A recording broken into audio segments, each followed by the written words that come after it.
ADHD Awareness Month. I didn't until I was looking at something on Google and I thought, wow, there's an awareness month for just about everything, isn't there? Well, I thought, let me talk about it then because I have it. I'm Lily Corbally Johnson, and I have a YouTube channel called Life Tools by Lily. And I'm here to give you some insights and some hints, oh my gosh, some tips on how to make life easier. And clearly, I'm not an example of perfection either, but hey, this is unscripted. I've taken some notes over the past week or so as to what I'd like to tell you. But really, it's just to give you an insider point of view. Essentially, ADHD, as you probably know, is attention deficit hyperactivity disorder. There's like 6 types, including the inattentive type, hyperactive, etc. What it really means is that our brains are wired differently from typical brain wiring. I personally hate the sound of disorder because that's like saying that everyone else is orderly. It's a name, okay? It's a variation. Someone else decided to call it a disorder, so now we all call it that. We'll just live with it.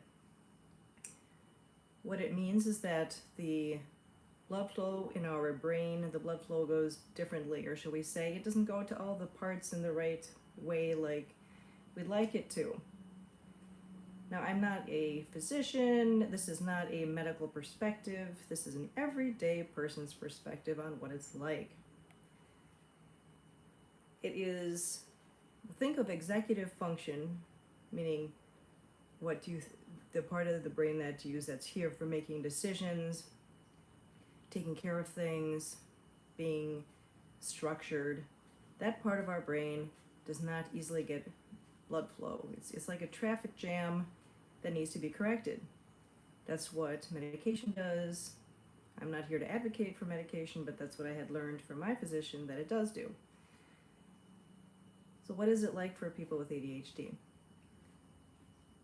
Well, it can be both frustrating as well as enlightening. It can make life even more fun. It can make life tougher. It's about thinking about the world in a different way. You might be thinking, well, how vague is that? I mean, everyone looks at life differently, right? Okay, yeah. What I'm saying is, we really look at life differently. I mean, it is having either a gazillion thoughts in your head at the same time or searching for your thoughts. And this is an oversimplification, I realize, but I have realized, for example, I'm the hyperactive type, and that doesn't mean I'm running all over the place. It just means that my brain is hyperactive. It is like, think of an amusement park. Think of the rides at the amusement park. If each amusement park ride were spinning around at like 85 miles an hour, and those rides equal thoughts, that's kind of the way my brain goes. Now, what treatment does, or even just learning how to manage ADHD, means in that situation that it slows down a person's thoughts so they can think more clearly, or just organizes them better. I remember when I realized I was treated, or should we say I was assessed when I was 30 years old, so 20 years ago, I was assessed and got my diagnosis. I was so relieved. Because previously I had had so much trouble collecting my thoughts. They were zipping all over the place. Oh my God. I did get medication, which really slowed down my thoughts and allowed me to collect my thoughts and have normal sentences. You might notice when you talk with a person who has ADHD, first of all, they might not know it, but it is, sometimes they talk really quickly, maybe because they're afraid they'll lose their train of thought, or they talk really slowly because they are trying to figure out the words. It's like they're on a treasure hunt in their mind, and what it comes out to you like is, looks spacey. It may be frustrating to you who doesn't have it to be thinking, could you talk faster so that way I could just get to your point faster? Otherwise, you might be thinking, if they're talking really quickly, I can't follow you. Oh my God. Typing way too fast. So at least knowing that this is how we think and speak helps the person who's been assessed and diagnosed to just cut themselves some slack. I was greatly relieved. I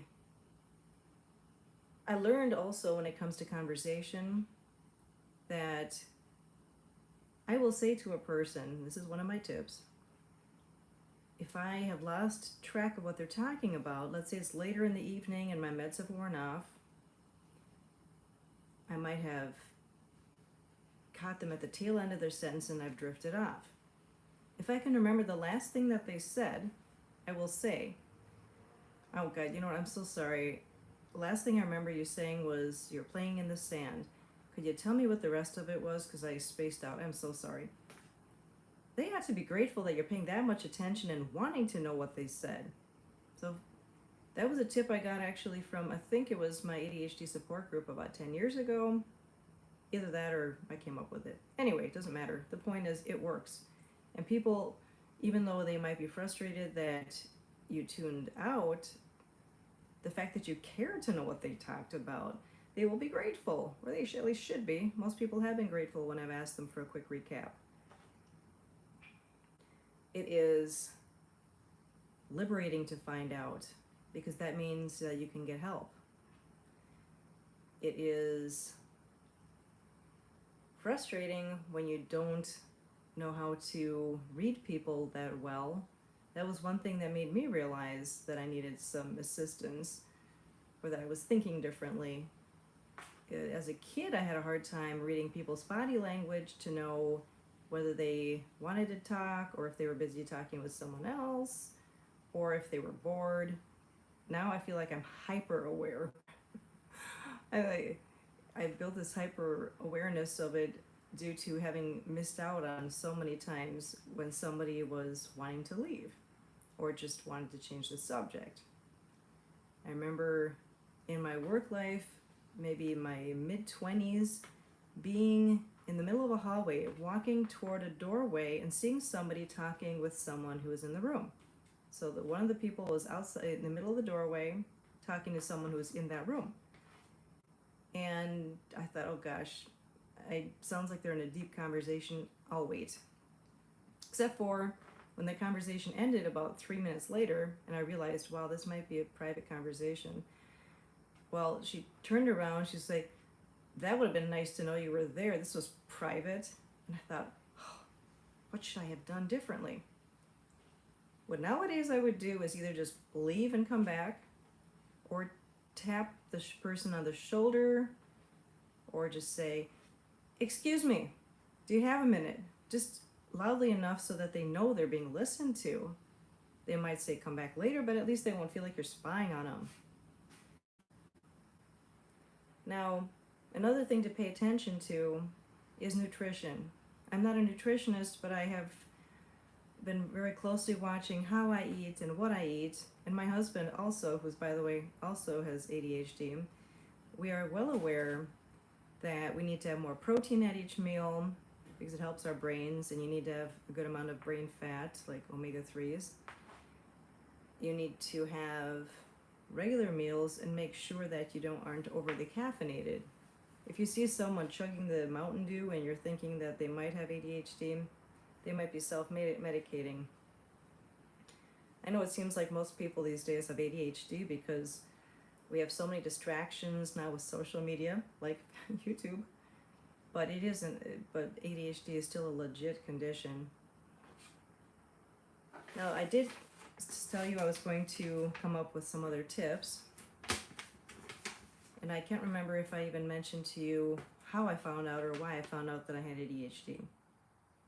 I went through a series of job losses, not realizing how bad I was at administrative work. Oh my gosh, I'm not good at sitting for 6 hours, even if I get up even every half hour. I didn't have that much attention to detail on paper. That's one of the traits. I wasn't that well organized with paperwork, and it just made me super anxious. So by the third or fourth job loss, I finally went in and talked with the specialist, and that's where things started to improve. Whereas now I'm a sales advisor for part of what I do, which means that I get to give people samplings, and it's standing and it's interacting with people. Much better for me. Now for some of those tips. This is not scripted, so I'm just looking at some of my ideas here. If you want to keep track of your progress, consider texting yourself. It can be so much easier if you just type in your phone number on a text message and say, I did so and so. If you want to remember what you accomplished, to feel good about yourself. As far as remembering what things you need to take care of, once again, the phone. Use your calendar and use a buzzer reminder. I use it. I'm really thankful I learned to do that. Oh my gosh. Now, the other tip was, with conversation, if you're in the car, it can be really easy to space out if you're looking around while the person's talking. Let's say the driver is talking and both of you are looking forward. Let's hope the driver's looking forward. I have noticed that when my husband Norm is driving and he's talking, I might space out after a few moments, even if I'm interested. It just, my brain starts moving. But I've learned that if I look at him the whole time while he's talking, I won't be interrupting him and I'll keep track of what he's saying. It's a much better conversation that way. Give it a try. Also, as far as keeping track of your life, have one notebook available. ADHDers don't do well with lots of loose papers. I have a litany of papers on my desk right now, and I have a trick that'll handle that. But it's so neat to have one notebook, to have everything, and you can put sticky notes on the sides or on the top to indicate whether something needs to be taken care of quickly or just some action item. But that way then, you're not dealing with loose papers that seem to grow legs and run away and get totally disorganized, and then you're spending hours looking for it. Oh, how annoying. But one notebook, consider one notebook. Also, a dry erase board. I love dry erase boards. They have that tactile experience of writing with dry erase markers. It can be a great way to put reminders for yourself, in addition to putting it in your calendar. But wow, I love using this, especially for home use. Obviously in the car it doesn't make much difference. But the dry erase board is artistic and I love it. Then, also, as far as grocery shopping, that's another thing that ADHDers often have trouble with, is shopping. Either they are impulsive shoppers and they just go nuts with it, they tend to be impulsive with money, or just the opposite, like with my case, they're overwhelmed by it. Oh my gosh. I did Instacart for a while, which really helped me to get to know all these grocery stores' layouts. My head spun after looking for these different items, and I thought, I've got to change what I'm doing because it was isolating, I was depressed, it's bad. However, it's a great gig in general, and I really got to know those grocery store layouts. So now when I go with my husband Norm, I'm not overwhelmed. I can probably stay in there with him in there for like 20 minutes, as opposed to running like hell out of there going, too many items, overwhelm, oh yuck. Now, as far as those impulsive spending problems, I do have an excellent book resource, and I'll put it in the details section of this video. It's unbelievable, the incredible resources that you can help to not only save money, but learn how to earn more, and just the hidden secrets that keep people out of the muck, which is really important for people with ADHD, because life gets expensive, right? Especially if you're an impulsive spender. And in my case, I would be the type of person who would have, pre-Instacart, I would have grabbed the first thing I saw just to get the heck out of there. Kind of like what they say guys shop like on Christmas Eve. You just, sorry. But so now I'm becoming more price conscious. I hate shopping to start with, but if I were to go in there, I could see myself saying, okay, there's a pot and pan. I need a pot. Just grab that pot. Oh, just get me out of here. Thankfully, Norm is very price aware, and as much as I wouldn't enjoy shopping for one, I'd be more aware and make more time for it. So I think I mentioned already the auditory comprehension problem. Let me mention it again, actually. That is something that comes with ADHD. It's almost like you can't understand fast enough what people are saying, especially if you're under-medicated like I was. It was really revealing. I was amazed. I thought, why is it that I have such a hard time paying attention to what people are saying? Well, especially, let's say, if there's a word the person is using and I get stuck on it, it just, sometimes if I'm fatigued, I'll listen, but the words don't register in my brain. In which case, the coping mechanism can be saying back to the person, okay, so you said you went and you bought a carton of milk at this grocery store, right? Just keep yourself on track. It's got nothing to do with intellect. If I haven't said that before, ADHD has nothing to do with intellect. In fact, it's usually quite intelligent people who have it. So it's not about IQ. It's about blood flow around in the brain and how that works, okay? Let's see what else. Just a moment here. The brown bag trick. This is how I keep order on my kitchen table often, or our kitchen table. The brown bag trick, which means that you put all your paper into a brown bag. Now, why would you do that? To see at least cleanliness for a couple minutes. That's another trait of ADHDers, and once again, this is sort of overgeneralizing, but it's known that we're not the neatest people because unless it gets really bad, we're not enthused enough to do anything about it. But we do much better in small amounts of time. If I'm given 10 minutes to clean, I'll do much better than if I'm given a whole day. Forget it. But back to that brown bag trick. I'll pick up all the papers that are on the dining room table and I'll put them in the brown bag so that visually at least the table looks really nice and clean. And then what I'll do is take 15 minutes and one by one take out the piece of paper and decide what I'm supposed to do with it. Shred it, file it, you get the idea. But it really mentally is so much easier when you have a brown bag, which is manageable, versus looking at the table with chaos and just feeling like crap because of it. Why do that to yourself? One of the other tips is to do 10 of something, like 10 minutes of whatever chore you can't stand, or even picking up 10 items each evening.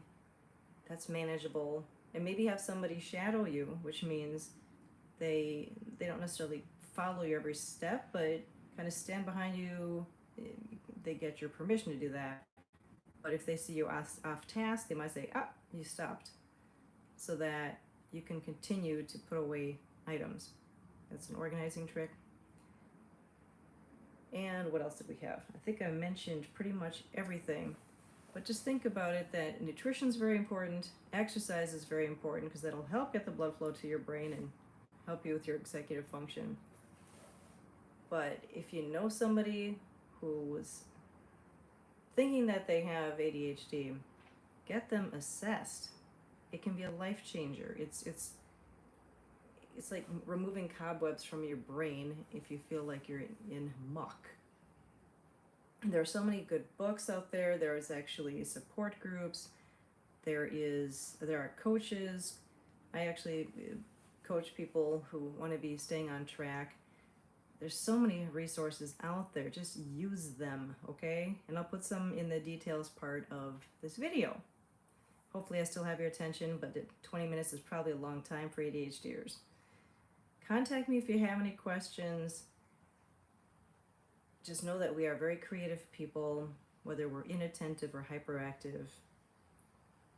I appreciate you tuning in. Thanks so much. Bye bye.